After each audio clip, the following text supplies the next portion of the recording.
Sir Indian air force చైనాని వెనక్కి నెట్టింది. Third ర్యాంక్లోకి Bharat వచ్చింది, China fourth ర్యాంక్లోకి వచ్చింది. ఈ అధిగమించడం పై మీ విశ్లేషణ ఏంటి? ఎస్ అండి, ఇప్పుడు మనకేంటంటే WDMMA అనేది ఒక రిపోర్ట్ ఇచ్చింది. World directory on the military modern air craft అని ఈ రిపోర్ట్ అనమాట. ఇది 2026కి ఈ రిపోర్ట్ రావడం జరిగింది. ఈ రిపోర్ట్ ప్రకారం Bharat air force third rank.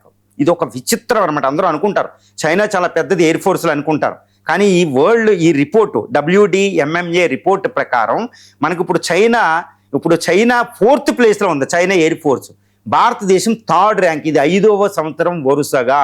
ఇది ఒక విచిత్రం అన్నమాట. యుద్ధ నిపుణుల్ని పరీక్ష పెట్టి ఇది రిపోర్టు. అంటే China already 5th generation fighters తెచ్చేసుకుంది.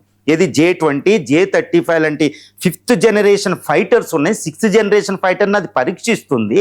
తర్వాత HQ-9 ఎయిర్ డిఫెన్స్ సిస్టంలో, ఎయిర్ ట్యాంకర్లో ఒక అద్భుతమైన ఎయిర్ ఫోర్సు, ఇంకా తిరుగులేని ఎయిర్ ఫోర్సు. మళ్ళీ ఇంత ఎయిర్ ఫోర్స్కి 4వ ర్యాంకు. భారత్ ఇంకా 5th జనరేషన్ ఫైటర్ లేవు, థర్డ్ ర్యాంక్లో ఉన్నాం మనం. ఇది అద్భుతమైన. మరి ఏంటి ఈ రిపోర్ట్ ఏం చూసిందంటే, ఇది చాలా హైలీ వ్యాలిడిటీ ఉన్న రిపోర్ట్ అనమాట. ఇదేంటంటే ట్రూ వాల్యూ అనేది ఒక ఇండెక్స్ అనేది ఇచ్చింది. 120 ఎయిర్ ఫోర్సులు, 103 ఎయిర్ ఫోర్సుల కంట్రీలని ఇది పరీక్షించడం జరిగింది. ఇందులో ఏంటంటే 48,082 ఎయిర్ క్రాఫ్ట్లు ఉన్నాయని ఇప్పటికి తెలిసింది. వీటన్నిటిలో ఒక ఓవరాల్ ఒక కాంప్లెక్స్ ఇండెక్స్ ఒకటి తయారు చేసింది అనమాట. ఇందులో ఏమి చూస్తారంటే, ఒక ఎయిర్ ఫోర్స్కి ర్యాంక్స్ ఇవ్వడానికి ఏం చూస్తారంటే, కేవలం it's not a Mir strength of the air craft. ఈ యొక్క ఎయిర్ క్రాఫ్ట్ స్ట్రెంగ్తే చూడండి. నెంబర్ ఆఫ్ యుద్ధ విమానాలు ఎన్ని ఉన్నాయో వాళ్ళు చూడరండి. వాళ్ళు దాంతో యుద్ధ విమానాలతో పాటు లాజిస్టిక్స్ ఉంటాయి. యుద్ధ విమానాలు వెళ్ళి ఆకాశంలో ఎగరాలంటే ఎయిర్ ఫ్యూయల్ కావాలి, ఎయిర్ ట్యాంక్స్ కావాలి, ఎయిర్ బేస్లు కావాలి, ఎయిర్ బేస్ల యొక్క స్ట్రెంగ్త్ కావాలి, దాని వెనకాల ఉన్న క్రూ మెంబర్స్, వాళ్ళ ట్రైనింగు, బ్యాటిల్ ప్రూవెన్ ఎక్స్పీరియన్స్. ఇప్పుడు చైనాతో పోలితే ఇండియా ఎన్నో యుద్ధాల్లో పాల్గొంది. చైనా ఇంతవరకు ఒక్క మేజర్ వార్ఫేర్ కూడా చేయలేదు.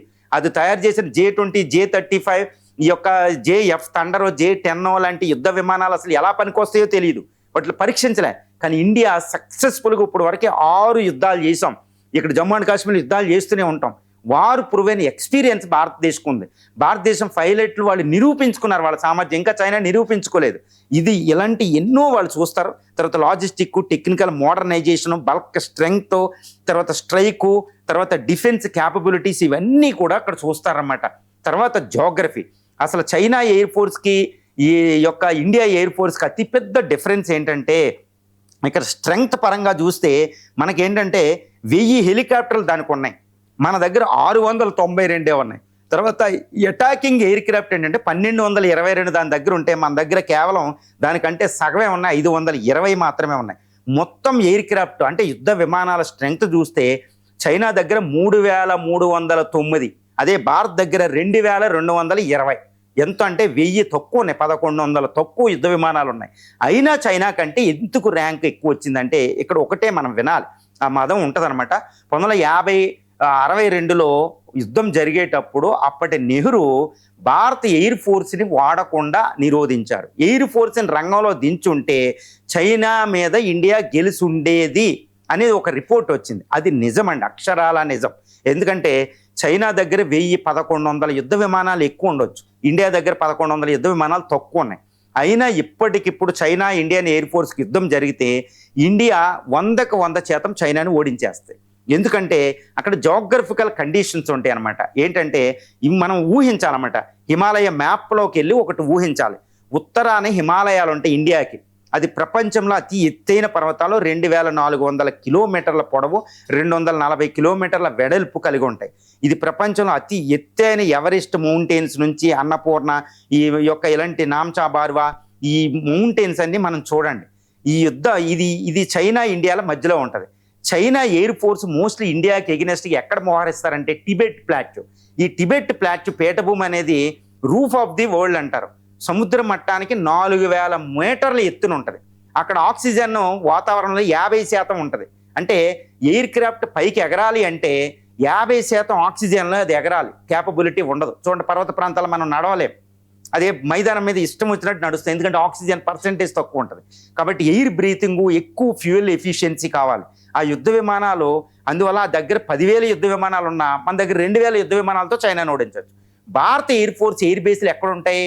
ముఖ్యంగా ఉత్తర భారతదేశంలో మైదాన ప్రాంతాల్లో ఉంటాయి. అజ్మీరా, అషింపూరు, అస్సాం, తేజ్పూరు, తర్వాత ఇక్కడ పంజాబు, ఈ ప్రాంతాల్లో మన న్యూఢిల్లీ, జమ్మూ అండ్ కాశ్మీర్, జమ్మూ, ఈ ఎయిర్ బేస్లు ఎక్కడ ఉన్నాయి? సముద్ర మట్టానికి కేవలం 100 మీటర్ల ఎత్తులో ఉంటాయి.